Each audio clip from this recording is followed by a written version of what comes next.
Ganito po ang computation ng pakyawan na palitada na per square meter. Halimbawa, ito yung ating wool na papalitadahan mo. Yung taas niya, ito yung mga standard ay 3 meters.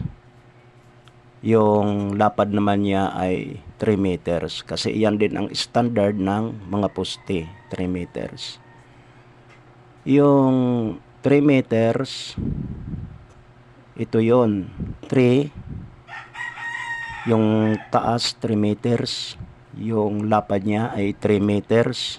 Ito yon 3 times 3 equals 9. Kaya yung papalitadahan mo kabuuan ay 9 square meter. Okay. Ngayon kung per square meter ay karamihan ang presyo ngayon ay 250. 250 pesos ang per square meter. 250 times 9, ito yon 9 square meter equals 2,250 kung matatapos mo yan ng maghapon.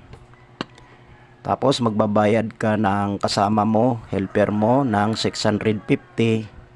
Mayroon kang magiging net na 1,600.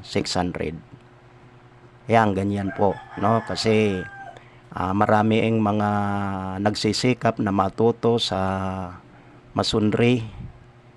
Ganyan po ang computation, no? Okay, salamat.